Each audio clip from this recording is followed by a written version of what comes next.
سمجھ گئے میری بات؟ اور تیسری بات سمجھو، یہ روایت سندن ضعیف ہے۔ دوسری بات یہ میں نے کی، متنن حضرت معاویہ کی خلافت اس کا مصداق نہیں بنتی۔ اور تیسری اہم بات یہ ہے کہ الخلافت و بعدی آیا تو الخلافہ پر الف لام عہد خارجی کا ہے، اور معہود اس سے خلافت موعودہ ہے۔ کون سی خلافت؟ خلافت موعودہ۔ اور خلافت موعودہ وعد اللہ الذین آمنوا منکم وعملوا الصالحات، تو یہ وعد اللہ والی خلافت۔ اور یاد رکھو یہ تمہارے پیر بھی غلط بیانی کرتے ہیں، اور انہیں پتہ نہیں اس آیت کا کہ جہاں وعد اللہ سے جس خلافت کا وعدہ کیا گیا ہے وہ صرف خلفائے اربعہ کی خلافت ہے، ابو بکر، عمر، عثمان، علی، صرف ان کی خلافت ہے۔ اس کے علاوہ پنج پیریوں سے اللہ نے وعدہ نہیں کیا۔ جہاں وعد اللہ الذین آمنوا منکم، جو مخاطبین میں سے ایمان لا چکے تھے، وعملوا الصالحات، یہ جو پنج پیری معنی کرتے ہیں یہ روافض والا معنی کرتے ہیں کہ بعد میں خلافت ملے گی۔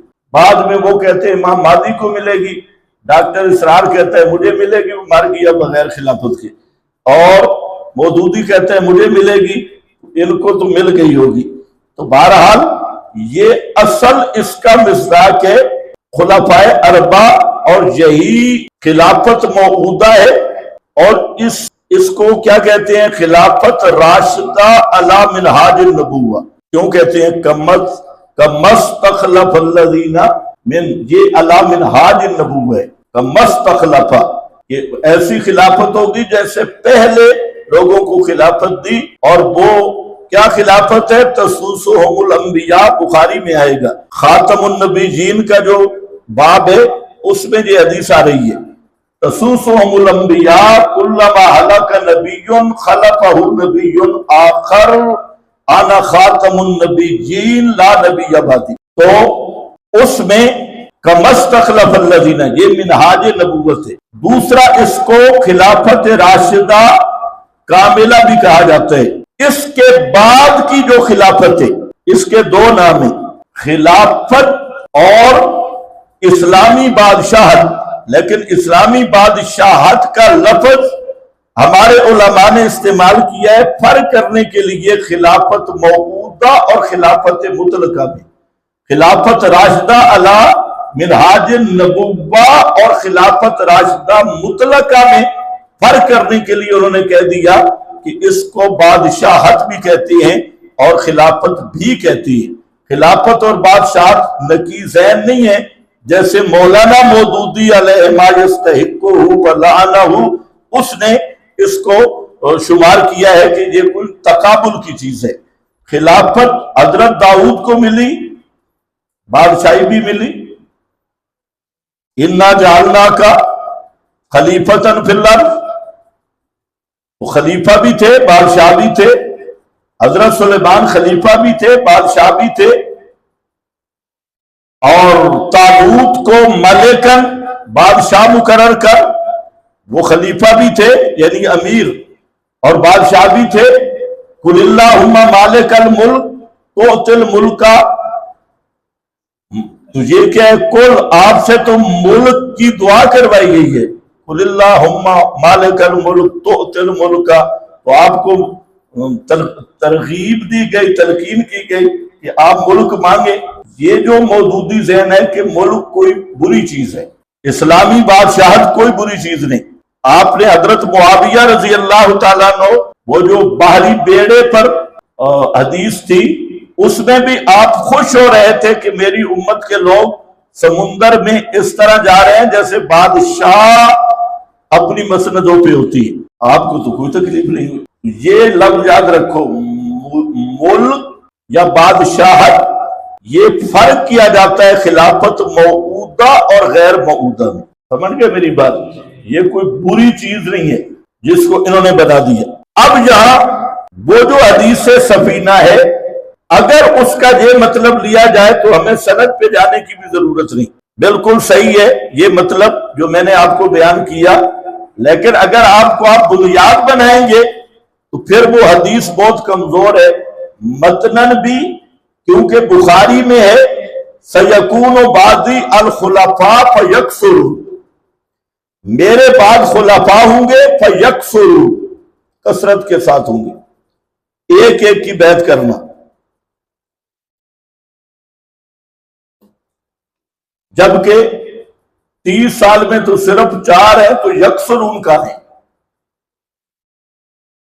اس حدیث۔ اسی طرح آگے آئے گا اسنا عشرہ خلیفتن، یہ بھی مسلم بخاری کی حدیث ہے کہ لا یزال ھذا الدین عزیزا، یہ دین اس وقت تک غالب رہے گا جب اس پر 12 امراء اور خلفاء نہ گزر جائے، اس وقت تک یہ غالب رہے گا۔ تو یہ اسنا عشرہ خلیفہ، لا یزال ھذا الدین، بات دین کی ہو رہی ہے، اور یہ دین غالب رہا، مسلسل غالب رہا، نفاذ بھی اسی دین کا رہا، غالب بھی یہی رہا۔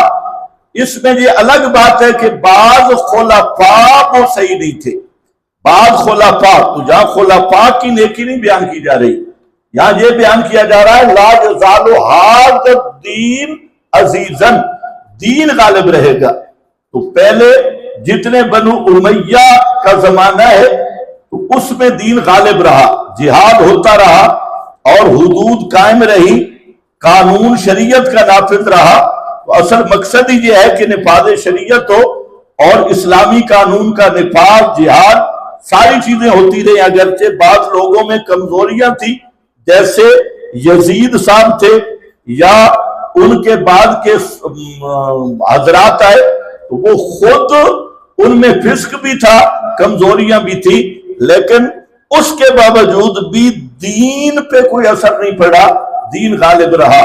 اور وہ 4 خلفاء کی بات نہیں ہے، وہ 12 خلفاء کی بات ہے۔ شیعہ کہتے ہیں وہ ہمارے امام ہیں، تو ہم کہتے ہیں واہ مبارک ہو تمہیں، تمہارے امام تو غاروں میں چھپے رہے، چنگا دین تمہارا غالب رہی ہے بھائی، دین تمہارا بابا غالب رہا کہ ابو بکر عمر نے قرآن ہی وہ بدل دیا، خلافت علی کا حق تھا وہ بھی لے لی، مالیات کا نظام بھی، اور تمہارے بقول پہلے دن ہی نبی کی وفات کے بعد منافقین گدیوں پہ بیٹھ گئے، علی ان منافقوں کے ساتھ وپار کرتا رہا اور ان کے ساتھ رہا، یہ تمہارا نظریہ ہے۔ اور جو دین تھا وہ مادی سارا لے کے بیڑا غرق کر گیا، ابھی تک چھپا بیٹھا ہے، سارا سامان اسی کے پاس ہے۔ قرآن بھی امت 1400 سال سے امت رو رہی ہے، قرآن بھی اصلی نہیں، نقلی قرآن ہے بقول ان کے، اور دین بھی اصلی نہیں۔ تو وہ ڈرپوک امام وہ ادھر چھپا ہے۔ شیعہ آج کل باس کر رہے ہیں کہ مادی آئے گا تو کیا کرے، ایک شیعہ کہہ رہا تھا کہ وہ ٹیکنالوجی، جدید ٹیکنالوجی، دوسرا کہہ رہا تھا نہیں گدھا ریٹ پہ آئے گا۔ تو یہ ان کا آپس میں اختلاف ہے۔ او بھائیو، او جمعی کو انہوں نے مادی، جس مادی نے پیدا ہونا ہے نا وہ بھی کوئی خاص شخصیت نہیں معلوم ہو رہی، یہ تھے 255 ہجری کا چھپا کے بٹھایا ہوئے۔ ہاں بھائی، پھر ان کے جو حضرت حسن کے بعد ان کے دعوے کے مطابق مہدی مفرور تک، امام مفرور تک کسی ایک امام کو بھی حکومت نہیں ملی، تو پھر 12 خلیفوں کے تمہارے 12 امام کدھر مراد ہیں؟ سمجھ، اور دین عزیز رہے گا، غالب رہے گا، یہ تو بالکل نہیں۔ تو پھر مراد کون ہے؟ یہ جو مسلسل یکسرون والے خلفاء، تو ان کو بھی خلفاء کہا گیا۔ تو خیر بہرحال اب